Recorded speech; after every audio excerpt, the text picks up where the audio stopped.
Assalamualaikum warahmatullahi wabarakatuh. A'udzubillahi minasyaitonirrajim. Bismillahirrahmanirrahim.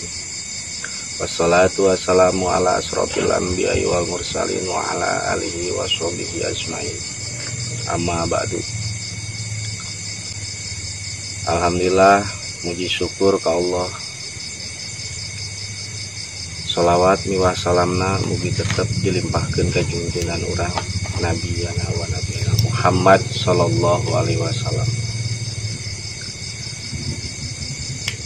Alhamdulillah, mudah-mudahan orang sing termasuk jalmi anu syukur ke Allah subhanahu wa ta'ala, jalmi anu termasuk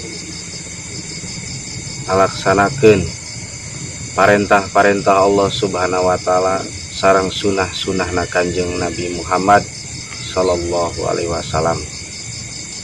Acara dalima dakwah 5 menit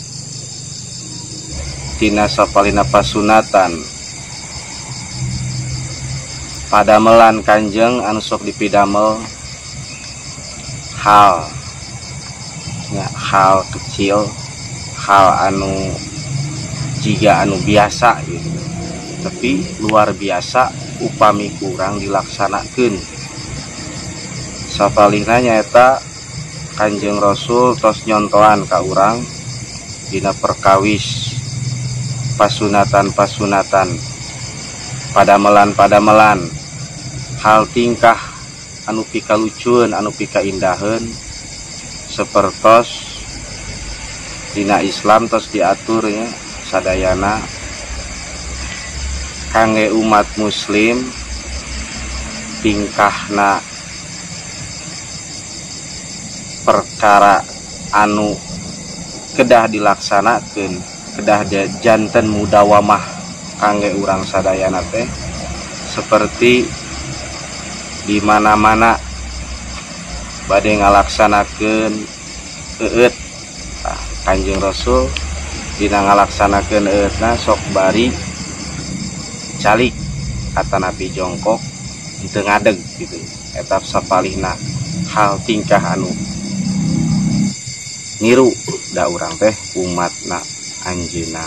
Mudah-mudahan we urang sing kalebetkeun umat mandena kalayan diangken kin di jaga di akhiratnya sing diangken umatna junjunan Muhammad sallallahu alaihi wasallam.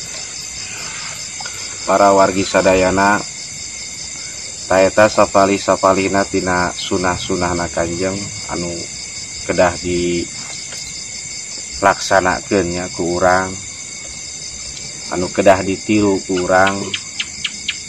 Pamudah-mudahan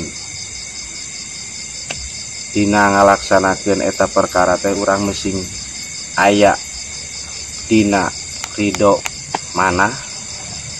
Nyata sebat ridho manah teh urang ikhlas ngadamel ke eta perkara teu henteu karena arah-arah istilahna kapaksa gitu, tapi karena tingkah urang teh hoyong niru kana tingkahna Kanjeng Rasulullah sallallahu alaihi wasallam. Sarengna deui tina sapalihna anu sok dipidamel ku Kanjeng nyaeta barang tuang Kanjeng tara ngagunakeun panangan kanan, tara ngagunakeun panangan kiri gitu. Kanjeng mah sok ada barang tuang teh panangan anu kanan.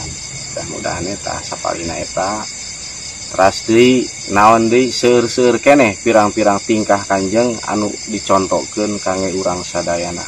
Mudah-mudahan urang sing tiasa niru kana eta perkara